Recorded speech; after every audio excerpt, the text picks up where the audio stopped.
Aiden and Olivia had been married for just 3 days when they arrived at the sleepy coastal town of Black Hollow. The air was crisp, carrying the scent of salt and something faintly metallic. Olivia shivered, though the evening wasn't particularly cold. Their honeymoon had been spontaneous, an impromptu decision to escape the chaos of wedding festivities. Black Hollow wasn't their original plan, but after stumbling upon an old travel blog about a hidden gem of a restaurant, the Hollow Feast, they couldn't resist. A once-in-a-lifetime dining experience, the article had claimed. A place where time stands still. The restaurant was tucked at the very end of a deserted pier. Its Victorian-style architecture stood in stark contrast to the modern world. Carved wooden doors, dim golden lanterns flickering along the entrance, and a strange, eerie stillness in the air. Aiden squeezed Olivia's hand as they stepped inside. The maitre d', an unsettlingly pale man with deep-set eyes, greeted them with a knowing smile. "Welcome to the Hollow Feast. We've been expecting you." Olivia chuckled nervously. "Do you say that to all your guests?" The man tilted his head slightly. "No, ma'am. Only the special ones." Something about the way he said it made her skin crawl. They were led to a candlelit table by the large bay window, overlooking the endless stretch of the ocean. Despite the eerie vibe, the restaurant was mesmerizing. The chandeliers above them cast soft, dancing shadows on the walls, and the air smelled of aged wood, wine, and something faintly sweet, like decay, masked beneath perfume. As they settled in, Olivia noticed something odd. There were no other diners. Just them. "Maybe it's reservation only," Aiden whispered, sensing her unease. The maitre d' reappeared with 2 leather-bound menus. "Tonight's menu is unique," he said, placing them down gently. "The dishes choose the guests, not the other way around." Aiden chuckled, flipping through the menu, but Olivia hesitated. There were no descriptions, no ingredients, just names: eternal indulgence, forgotten fare, the final course. Aiden, ever the adventurer, smiled. "Guess we'll have to be surprised." The maitre d' nodded approvingly. An excellent choice. As they ate, Olivia couldn't shake the feeling of being watched. The flavors were exquisite, almost surreal, but with each bite, a strange dizziness crept in. The candlelight flickered violently, the room felt smaller, and then, darkness. Olivia's eyes fluttered open to a suffocating silence. She was lying on something hard, cold. The scent of mold and old wood filled her lungs. Her fingers trembled as she reached for Aiden, but the space beside her was empty. "Aiden?" Her voice barely echoed. She sat up, disoriented. The restaurant was gone. The warm candlelight, the luxurious furniture, the eerie maitre d', all of it. Instead, she was in the middle of an abandoned, rotting structure. The windows were shattered. The chandeliers, covered in thick cobwebs, swung eerily as if disturbed by unseen hands. She staggered to her feet, heart hammering. "Aiden." No response. Her breath hitched as she spotted something on the floor, her menu. But now, there was only one item left, written in smudged ink: "The Lost Soul." A shuffling noise behind her, a whisper. She spun around. The Met stood at the far end of the room, his grin wider than before, his eyes hollow. "You shouldn't have come here," he whispered. "But now, you're part of the menu." And as Olivia screamed, the candles flickered once more, just for a second, before fading into eternal darkness.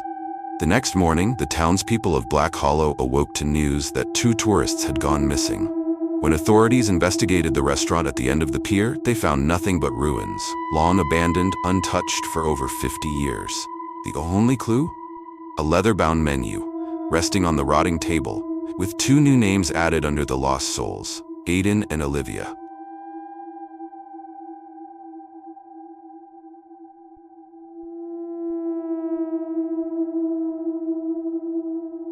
Was it an accident, or something far more sinister?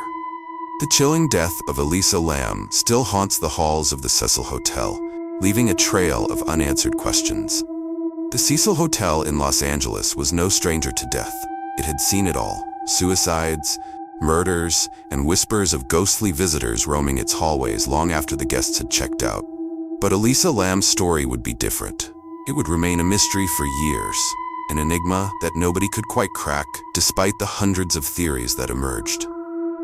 Elisa Lam, a 21-year-old Canadian student, checked into the Cecil Hotel on January 26, 2013. She was traveling alone, exploring the West Coast, and looking for some peace. She had no idea that her life would end in one of the most unsettling and bizarre ways imaginable. For the first few days, nothing seemed out of the ordinary. She was friendly and chatty with the hotel staff, though some of them noticed her odd behavior. Elisa was prone to fits of laughter, and at times, she seemed out of sync with the world around her. It was as if she wasn't really there. Perhaps it was her mental health. Elisa had been diagnosed with bipolar disorder, though she had no history of violence or dangerous behavior. But on the night of January 31st, something happened that no one could have predicted. Elisa Lamb disappeared. Just like that. The staff assumed she had left the hotel, though her belongings remained in her room. Hours turned into days, and a missing persons report was filed. The hotel staff scoured every floor. They checked every room. They checked the security footage. What they saw would make their blood run cold. The security footage from the hotel elevator is now infamous. In it, Elisa can be seen entering the elevator on the 4th floor. Her hands are shaking, and her movements are erratic. She presses multiple buttons in the elevator, but it doesn't move. Instead, Elisa looks to her right as if she's waiting for someone. But there's no one there. She steps out of the elevator and then immediately steps back in, as though trying to avoid someone or something. She presses buttons again. Her movements become more erratic.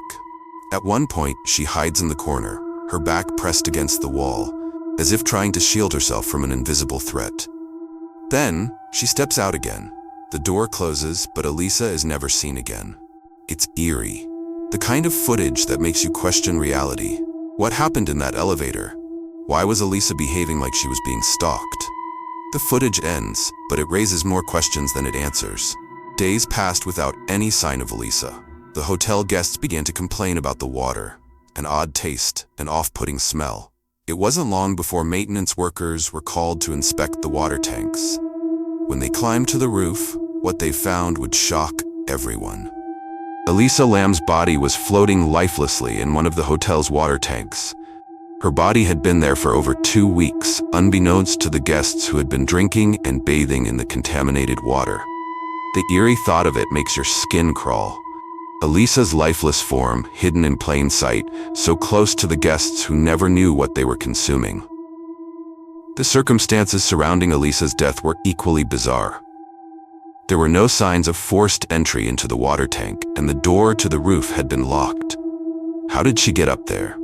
How did she end up in the tank, fully clothed, with no obvious wounds? The water tank was small and narrow, and Elisa, a petite young woman, would have had to have been physically lifted to get inside. It didn't make sense.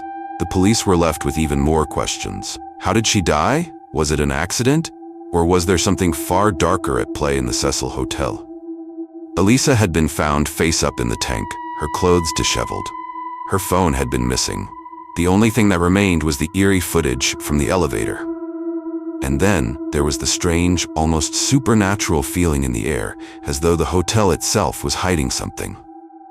The hotel had been the site of so many deaths over the years. Could it be cursed?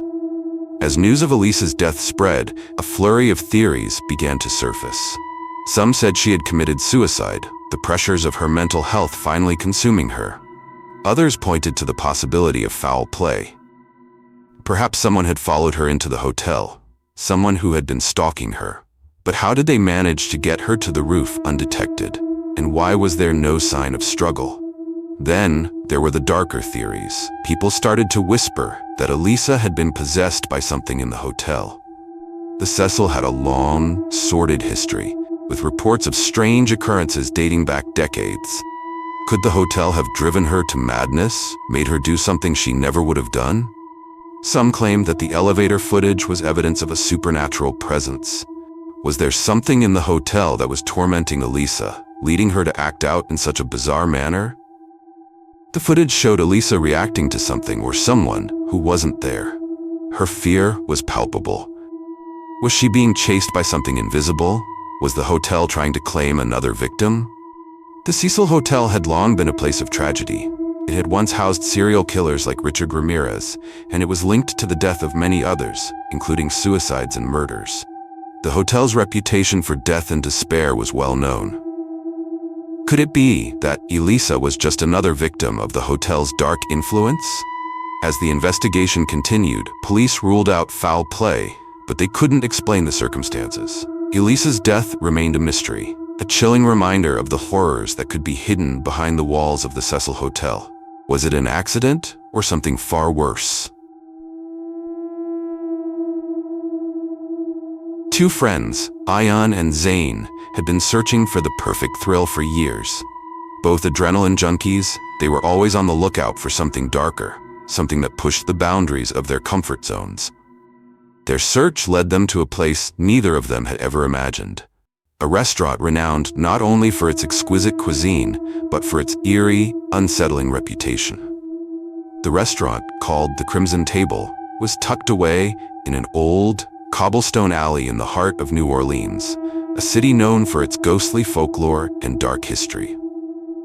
For decades, locals whispered about the strange occurrences in and around the restaurant. The restaurant's decor was opulent, an uncanny mix of Gothic elegance and decay, with walls adorned in blood-red velvet and antique chandeliers that hung like ghostly sentinels. It had been a century since the Crimson Table first opened its doors, and in that time, the place had witnessed more than its fair share of chilling incidents. There were rumors of people disappearing after dining, inexplicable cold spots, and strange symbols etched into the old wooden floors beneath the tables. Yet none of this deterred Ayan and Zayn. They didn't believe in ghosts, at least not until that night. As they entered, a chill crept up their spines. The air felt thick, heavy, almost alive. The host, an older man with a crooked smile and haunted eyes, welcomed them with a silent nod and led them to their table. The room was dimly lit by flickering candles, casting eerie shadows across the walls. Every table seemed to be occupied by a group of strange, silent patrons, all of whom looked as though they were waiting for something. They sat down, trying to shake off the odd feeling that clung to them. The menu was as bizarre as the atmosphere. Exotic dishes, some with names they couldn't pronounce, others that seemed to hint at the supernatural. But they didn't come for food alone. They came for the thrill. They decided to go all in, choosing the restaurant's signature tasting menu. The first few courses were exquisite, filled with flavors they had never experienced before. But as the night wore on, the mood in the restaurant began to shift. A strange chill took over the room, and Zayn's breath turned visible in the air.